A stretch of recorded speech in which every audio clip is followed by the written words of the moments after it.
নমস্কার। আজকে আমরা শুনব শ্রী শ্রী ঠাকুর শ্রীরামকৃষ্ণ দেবের অমৃত কথা। ঠাকুরের কথা শুনব ঠাকুরের একজন গৃহভক্ত মনমোহন মিত্রের স্মৃতিতে।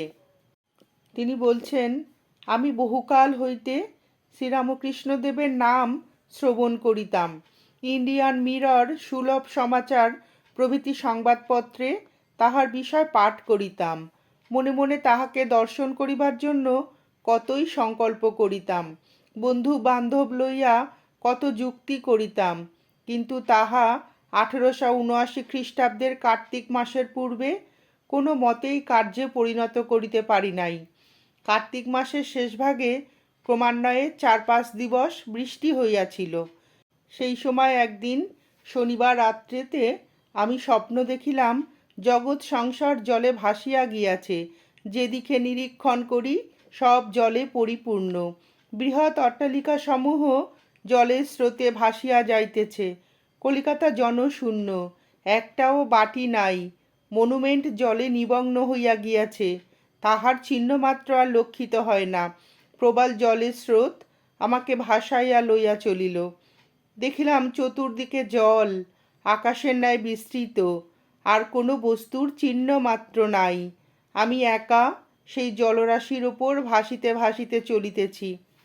অকস্মাৎ আমার মনে হইল, কোথায় আমার ঘরবাটি, কোথায় আমার মাতা, কোথায় আমার কন্যা, কোথায় আমার ভগ্নীগণ, কোথায় আমার স্ত্রী। অমনি দৈববাণী হইল, জগৎ সংসারে তোমার কেহ আপনার নাই, সকলে মরিয়াছে। আমি বলিলাম, তবে আমার বাঁচিয়া লাভ কি? দৈববাণী হইল, আত্মহত্যা মহাপাপ। আমি বলিলাম, তবে আমি কাহার কাছে যাইব? কোথাও যে মনুষ্যালয় দেখিতেছি না। দৈববাণী হইল, জগৎ সংসারে কেহ জীবিত নাই, সকলে মরিয়াছে। আমি বলিলাম, তবে আমার বাঁচিয়া কি লাভ হইবে? যখন কেহ নাই, তখন আমি কাহার নিকট থাকিব? দৈববাণী হইল, যাহারা ভগবান কি বস্তু জানিতে পারিয়াছেন, তাহারাই কেবল জীবিত আছেন। তাহাদের সহিত তোমার শীঘ্র সাক্ষাৎ হইবে।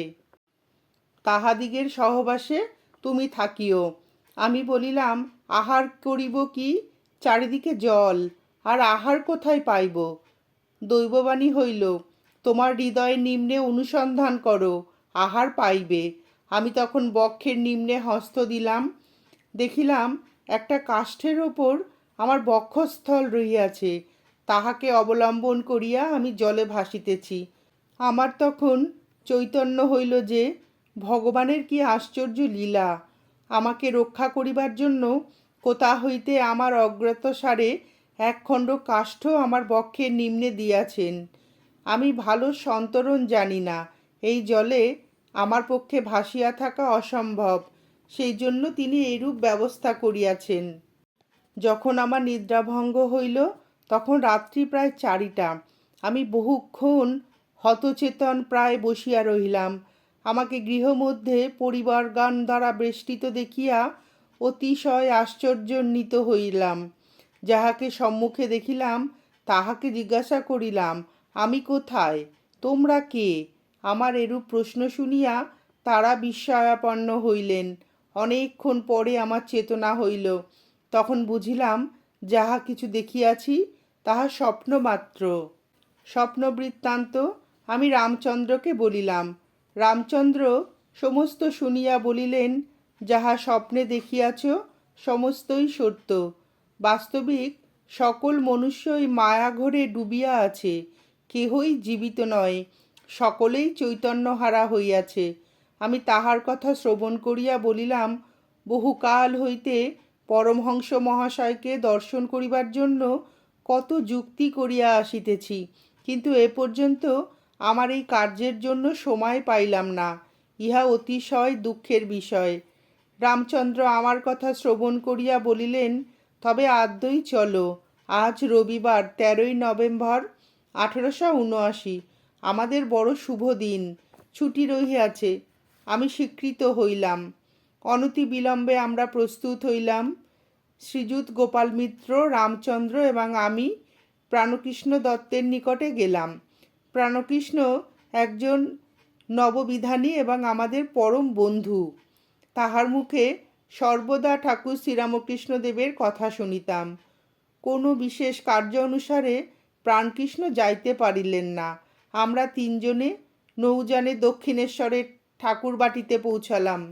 কোথায় পরমহংসদেব অবস্থিতি করেন আমরা কিছুই জানিতাম না। ঘাটের চাঁদনির মধ্যে যাহারা সে সময় ছিলেন তাহাদিগকে জিজ্ঞাসা করিলাম পরমহংসদেব কোথায় থাকেন। তাহাদের নির্দেশ অনুযায়ী আমরা উত্তর দিকে যাইয়া দেখিলাম পরমহংসদেবের গৃহদ্বার আবদ্ধ রহিয়াছে। দ্বারে আঘাত করিতে আমরা সাহসী হইলাম না। উত্তর দিকের বারান্দায় যাইয়া দেখিলাম উত্তর পূর্ব বারান্দায় কতকগুলি পুলিশের লোক বসিয়া আছে। আমরা তথা হইতে পুনরায় চাঁদনিতে আসিয়া লোকদিগকে জিজ্ঞাসা করিলাম কোন দিক দিয়ে যাইলে পরমহংস মহাশয়ের সহিত সাক্ষাৎ হইবে। তাহারা সেই বদ্ধ দ্বারে আঘাত করিতে বলিলেন। আমরা দ্বারে ঈষৎ আঘাত করিতে দ্বার মুক্ত হইল। সম্মুখে দেখিলাম একজন সামান্য ব্যক্তি আমাদিগকে দেখিয়া ভূমিষ্ঠ হইয়া প্রণাম করিলেন। পাশ্চাত্য সভ্যতার প্রথা মতো আমরা মস্তক কম্পিত করিলাম। তিনি আমাদিগকে সাদরে আহ্বান করিয়া তাহার শয্যার উপর বসিতে বলিলেন। আমরা তাহার আদেশ অনুসারে যথাস্থানে বসিলাম এবং তাহার শয্যার নিম্নে এক দীর্ঘাকৃতি ব্যক্তি শয়ন করিয়াছিলেন। ইনি হৃদয় মুখোপাধ্যায়, ঠাকুরের ভাগ্নেয়। আমরা পরমহংসদেবের প্রতি তখন দৃষ্টি নিক্ষেপ করিলাম। তাহার প্রশান্ত মূর্তি দেখিয়া আমাদিগের প্রাণ তাহার শ্রীচরণে আশ্রয় করিবার জন্য উদ্গ্রীব হইয়া উঠিল।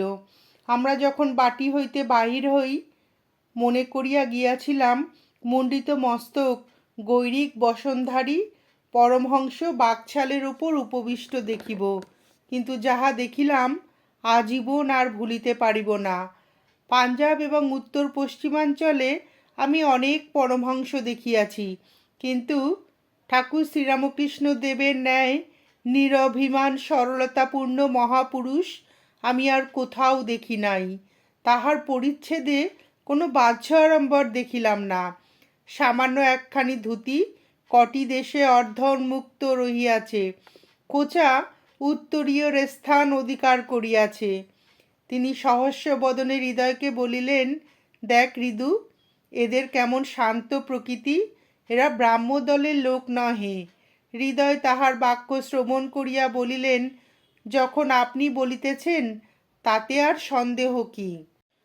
আমি তাহাদিগের এরূপ কথোপকথন শুনিয়া বলিলাম, আমি বাল্যকাল হইতেই ব্রাহ্ম সমাজে যাইয়া থাকি। ব্রাহ্ম ধর্মের উপর আমার যথেষ্ট শ্রদ্ধা আছে। ব্রাহ্ম ধর্মকে একমাত্র সত্য ধর্ম বলিয়া আমি বিশ্বাস করি। পৌত্তলিকতার উপর আমার আন্তরিক ঘৃণা আছে। ঠাকুর শ্রীরামকৃষ্ণদেব এদুত্তরে বলিলেন, কিন্তু তুমি কোনো দলস্থ লোক নহ, আমি তাহাই বলিতেছিলাম। ইহা শ্রবণ করিয়া আমি কিঞ্চিত লজ্জিত হইলাম। তিনি আমাদিগকে অনেক উপদেশ দিতে লাগিলেন। তাহার নিকট স্থিরভাবে বসিয়া আমরা তৎসমুদয় শ্রবণ করিতে লাগিলাম। সেদিন অনেক কথাই হইয়াছিল, তন্মধ্যে দুই একটি কথা এই স্থানে উল্লেখ করিব। তিনি বলিলেন, যেমন সোলার আতা দেখিয়া সত্য আতার উদ্দীপন হয়, সেইরূপ এই সকল দেবদেবীর প্রতিমূর্তি দেখিয়া তাহাদিগের প্রকৃত লীলারূপের উদ্দীপনা হয়।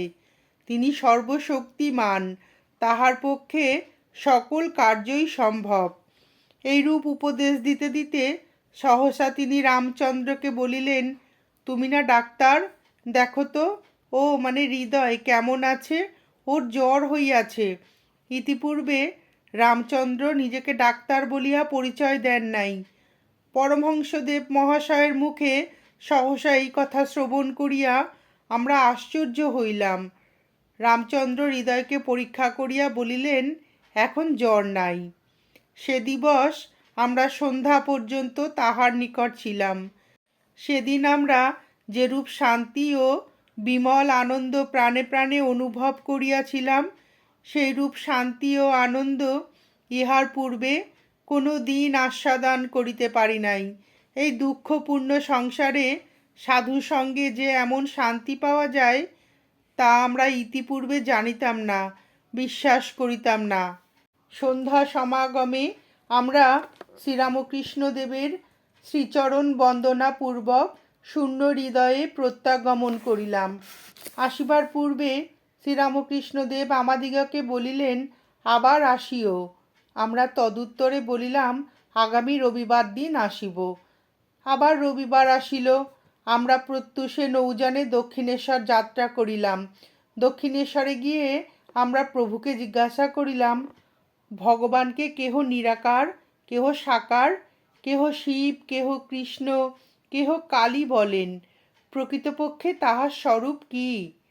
প্রভু মানে পরমহংসদেব হাসিয়া কহিলেন, তিনি কখনো সাকার, কখনো নিরাকার এবং কখনো তাহার অতীত অবস্থায় অবস্থিতি করেন। তিনি সর্বত্র পরিব্যাপ্ত হইয়া আছেন। তাহার স্বরূপ তত্ত্বের বর্ণনা করা একেবারে সাধ্যাতীত। যেমন সোনার উপমা সোনা, তেমনি তাহার উপমা তিনিই। তিনি স্থূলতম পদার্থ হইতে মন, বুদ্ধি ও ইন্দ্রিয়াতীত কারণ স্বরূপ। বরফে যে বস্তু, জলেও সেই বস্তু, বাষ্পেও সেই একই বস্তু, একই বস্তুর অবস্থান্তর মাত্র। ঈশ্বরের সাকার আর নিরাকার তত্ত্বও সেইরূপ জানিবে। জ্ঞান সূর্য এবং ভক্তি চন্দ্র সদৃশ্য। জ্ঞানে ঈশ্বর আকাশবৎ সর্বব্যাপী, ভক্তিতে সেই নিরাকার আকাশে ঘনীভূত ইন্দ্রিয় গ্রাহ্য রূপ বিশেষ দৃষ্ট হইয়া থাকে। জ্ঞান এবং ভক্তির দ্বারা পরমেশ্বরের অবস্থা নিরূপণ করিতে পারিলে বোঝা যায় যে তিনি সাধকের মানসিক ভাবের দ্বারা কখনো সাকার, কখনো নিরাকার ভাব লাভ করেন। এই জন্য তাহার স্বরূপ কি এবং তাহার সর্ববাদী সম্মত অবস্থা কি কেহ নির্ণয় করিতে পারি না। তাই বলিতেছি, যদ্যপি ঈশ্বরের স্বরূপ তত্ত্ব বুঝতে চাও, তাহা হইলে তাহার দিকে মন ফেলিয়া চুপ করিয়া বসিয়া থাকো। যখন যাহা দেখিবার সময় আসিবে, দেখিতে পাইবে। আমরা প্রশ্ন করিলাম, যদি অন্তরে এমন কোনো আভাস পাওয়া যায় যে জগতে ঈশ্বর বলিয়া কেহ আছেন, তাহা হইলে চুপ করিয়া থাকিতে পারি? কেবল বুদ্ধির দ্বারা ঈশ্বর আছেন বলাও যাহা, আর ঈশ্বর নাই বলিয়া চুপ করিয়া বসিয়া থাকাও তদ্রূপ। পরমহংসদেব আমাদের কথা শুনিয়া বলিলেন, বিশ্বাস দুই রকমের, এক আনুমানিক আর এক প্রত্যক্ষ। আনুমানিক বিশ্বাস বশে চলিয়া তবে প্রত্যক্ষে উপনীত হওয়া যায়। তোমরা আগে আনুমানিকে দৃঢ় হও, তারপর প্রত্যক্ষ সব দেখিবে। এইরূপ ঘন ঘন যখন দক্ষিণেশ্বরে যাইতেছি, তখন শ্রীরামকৃষ্ণদেব আমাদের শোনাইলেন, এই সংসার ধোকার টাটি। শুনিয়া আমরা হাসিয়া উঠিলাম। ইহার প্রকৃত মর্ম গ্রহণ করিতে পারিলাম না, কিন্তু তাই বলিয়া কথাটি হৃদয় হইতে অপনীত হইল না। শ্রীমুখের কথা হৃদয়ের স্তর ভেদ করিয়া অন্তরে প্রবেশ করিল। শ্রীরামকৃষ্ণদেব আমাদের জানাইলেন, সংসারে মজা আছে বটে, কিন্তু উপভোগ করিতে জানা চাই। অতঃপর প্রভু বলিতে লাগিলেন, দেখো, ভগবানের সহিত সর্বদা থাকিবার চেষ্টা করিবে, তাহা হইলে আর কোনো বিঘ্ন ঘটিবে না। তাহাতে মন প্রাণ সমর্পণ করার নাম সঙ্গে থাকা। সর্বদা তাহাকে স্মরণ মনন করিবে। সংসারে নানা প্রকার বিভীষিকা আছে, মন কলুষিত করিবার, ভাব বিকৃত করিবার অসংখ্য কারণ আছে, কিন্তু ভগবানে মন রাখিতে পারিলে সমুদয় বিপদ বিদূরিত হইয়া যাইবে। ভগবানের নামের অতুলনীয় শক্তি। তোমরা সন্ধ্যাকালে সেই নাম করিও। আমরা বলিলাম, প্রভু, তাহাকে ডাকিলে কি তিনি আমাদের কথার উত্তর দিবেন? এই কথা বলিবা মাত্র তিনি প্রেমোন্মত্ত হইয়া বলিয়া উঠিলেন, কি, তাহাকে ডাকিলে তিনি উত্তর দেবেন না? তিনি অন্তর্যামী, সর্বব্যাপী, তোমার কথাটি তাহার কর্ণগোচর হইবে না, একথা কোন সাহসে বলিলে? তোমাদের বিশ্বাস নাই, সেই জন্য সর্বশক্তিমানের কার্যে তোমরা সন্দেহ করিতেছ। নমস্কার, আজ এ পর্যন্তই।